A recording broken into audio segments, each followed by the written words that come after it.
ಎಲ್ರಿಗೂ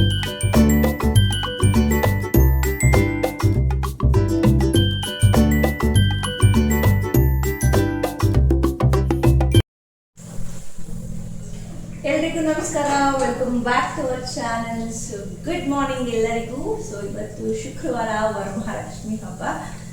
ಸೊ ಇವತ್ತು ಸ್ವಲ್ಪ ರಜಾ ಇತ್ತಲ್ಲ, ಸೊ ಹಾಗಾಗಿ ಆರಾಮಾಗಿ ಇದ್ದೆ. ನನಗೆ ಈ ಥರ ರಜಾ ಇದ್ದಾಗ ಒಂದು ಸ್ವಲ್ಪ ರೆಸ್ಟ್ ಮಾಡೋದಕ್ಕೆ ಇಷ್ಟಪಡ್ತೀನಿ. ಬಟ್ ಇವತ್ತು ಹಬ್ಬ ಅಂತ ಆಗಲೇ ಇದ್ದೆ. ಆಲ್ಮೋಸ್ಟ್ 6:45 ಹಾಗೇನೆ ಇದ್ದೆ. ಸೊ ಇವತ್ತು ಸ್ವಲ್ಪ ಮನೆಯೆಲ್ಲ ಕೆಲಸ ಕ್ಲೀನ್ ಮಾಡಿಕೊಂಡು ಬಾಗಿಲು ಸಾರಿಸಿ ಎಲ್ಲ ಕೆಲಸ ಮುಗಿಸ್ಕೊಂಡೆ. ಸೊ ಈಗ ಸ್ನಾನ ಮಾಡಬೇಕು. ಹಾಗೆ ಇವಾಗ ಕಾಫಿ ರೆಡಿ ಮಾಡ್ಕೊಳ್ತಾ ಇದ್ದೀನಿ. ಸೊ ಬೆಳಗ್ಗೆ ಬಿಸಿ ಬಿಸಿಯಾದ ಕಾಫಿ ಕುಡಿಯೋದಕ್ಕೆ ಏನೋ ಒಂಥರ ಮಜಾ ಇರುತ್ತೆ ಅಲ್ವಾ. ಸೊ ಈಗ ಧೃತಿ ಕೂಡ ಇಟ್ಟಿದ್ದಾಳೆ, ಅವಳಿಗೂ ಹಾಲು ಬಿಟ್ಟು ನಾನು ಕೂಡ ಕಾಫಿ ಕುಡಿತೀನಿ ಸ್ವಲ್ಪ. ಸೊ ನನಗೂ ಸ್ವಲ್ಪ ನೆಗಡಿ ಆಗ್ತಾ ಇದೆ. ಧೃತಿ ಮನೇಲಿ ಒಬ್ರಿಗೆ ಆಗ್ಬಿಟ್ರೆ ಎಲ್ಲರಿಗೂ ಸ್ಟಾರ್ಟ್ ಆಗಿಬಿಡುತ್ತೆ ಅಲ್ವಾ. ಸೊ ಹಾಗಾಗಿ ಕಾಫಿ ಇಂಥ ಟೈಮಲ್ಲಿ ಕಾಫಿ ಕುಡಿಯೋದಕ್ಕೆ ತುಂಬ ಚೆನ್ನಾಗಿ ಅನಿಸುತ್ತೆ ಅಲ್ವಾ. ಹಾಗಾಗಿ ಕಾಫಿ ರೆಡಿ ಮಾಡ್ಕೊತಿದ್ದೀನಿ.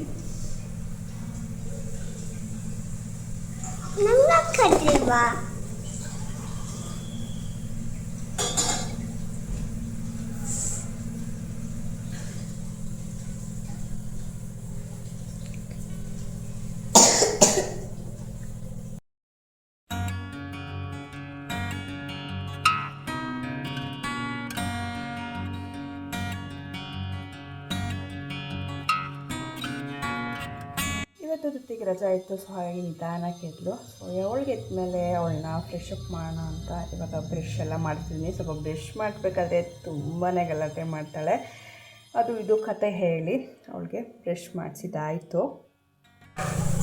ಸೊ ಫ್ರೆಂಡ್ಸ್, ಈಗ ನಾನು ಲಕ್ಷ್ಮಿ ಇದ್ರ ಒಳಗಡೆ ಲಕ್ಷ್ಮಿ ಇಡ್ತಾ ಇದ್ದೀನಿ. ಸೊ ಹಾಗಾಗಿ ಲಕ್ಷ್ಮಿದೊಂದು ಪುಟಾಣಿದ ಒಂದು ಫೋಟೋ ಥರ ಇದೆ. ಸೊ ಅದನ್ನು ಮಾಡೋಣ ಅಂತ.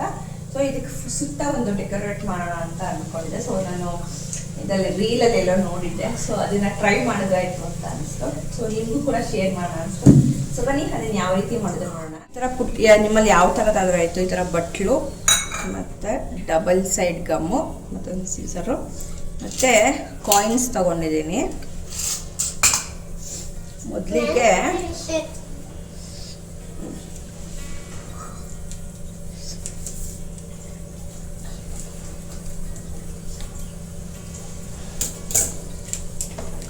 ಈ ರೀತಿ ಇದಿರುತ್ತಲ್ಲ, ಇದಕ್ಕೆ ಫುಲ್ ಸುತ್ತ ಡಬಲ್ ಸೈಡ್ ಗಮ್ನ ಹಾಕ್ಕೊಳ್ಳಿ.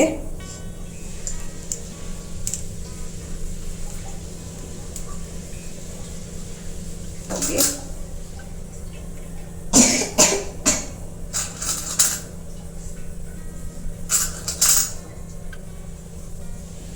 ಅಕ್ಕಿ ಹಾಕ್ಬಿಟ್ಟು ಲಕ್ಷ್ಮಿ ವಿಗ್ರಹ ಇದ್ರೆ ಅಥವಾ ಫೋಟೋ ಥರದ್ದು ಏನಾದ್ರು ಇದ್ರೆ ಅದನ್ನ ಇಡ್ತೀನಿ. ಸೊ ನಾನು ಇಡಬೇಕು ಸ್ನಾನ ಮಾಡಿಕೊಂಡು ಎಲ್ಲ ಮಾಡಿ ಸೀರೆ ಉಟ್ಕೊಂಡು ರೆಡಿ ಆದೆ. ಸೊ ಈಗ ಪೂಜೆ ಮಾಡಬೇಕು. ಸೊ ಸಿಂಪಲಾಗಿ ರೆಡಿ ಆಗಿದ್ದೀನಿ. ನೋಡಿ, ಇದನ್ನು ಹಾಕ್ಕೊಂಡಿದ್ದೀನಿ. ಸೊ ಬನ್ನಿ ಈಗ ಪೂಜೆ ಸ್ಟಾರ್ಟ್ ಮಾಡೋಣ. ಸೊ ಈ ಸ್ಯಾರಿ ಹೇಗೆ ಕಾಣಿಸುತ್ತೆ ಅಂತ ಒಂದು ಫೋಟೋ ನಿಮಗೆ ಹಾಕ್ತೀನಿ. ಸೊ ಬನ್ನಿ ಈಗ ಪೂಜೆ ಮಾಡೋಣ. ರೆಡಿ ಆಗಿದ್ದಾಳೆ, ಸ್ನಾನ ಮಾಡಿಕೊಂಡು. ಬ್ಲಾಕ್ ಥರ ಕಾಣಿಸುತ್ತೆ.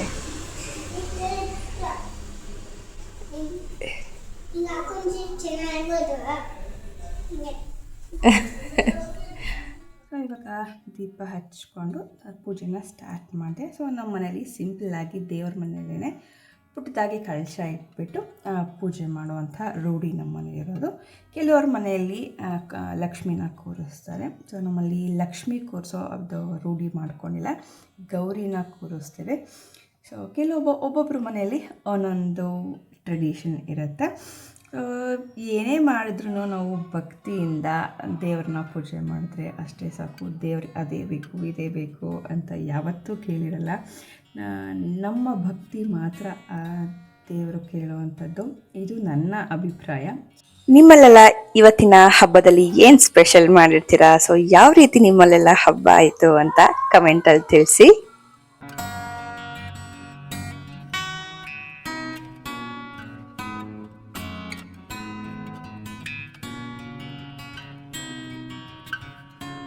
ಇವತ್ತು ನಮ್ಮ ಮನೇಲಿ ಸ್ವೀಟ್ ಬಂದು ಹೈಕ್ರೀವಾ ಮಾಡಿದ್ವಿ. ಸೊ ದೇವರಿಗೆ ಕಡಲೆಬೇಳೆ ನೈವೇದ್ಯ ಮಾಡಿದ್ನಲ್ಲ, ಸೊ ಅದರಲ್ಲಿ ಹೈಕ್ರೀವಾ ಮಾಡಿದೆ. ಈ ರೆಸಿಪಿ ಬೇಕು ಅಂದ್ರೆ ಮೇಘನ ಫುಡ್ ಬ್ಲಾಗ್ ಅಲ್ಲಿ ಸಿಗುತ್ತೆ, ಅಲ್ಲಿ ಹೋಗಿ ಚೆಕ್ ಮಾಡಿ.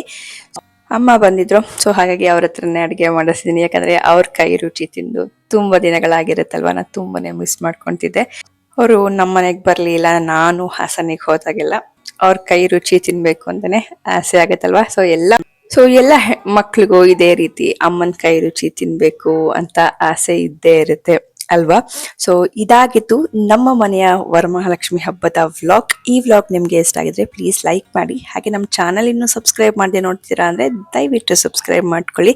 ಸೊ ಸಿಗೋಣ ಮತ್ತೆ ಮುಂದಿನ ವ್ಲಾಗ್ ಅಲ್ಲಿ. ಅಲ್ಲಿವರೆಗೂ take care, by, have A nice day.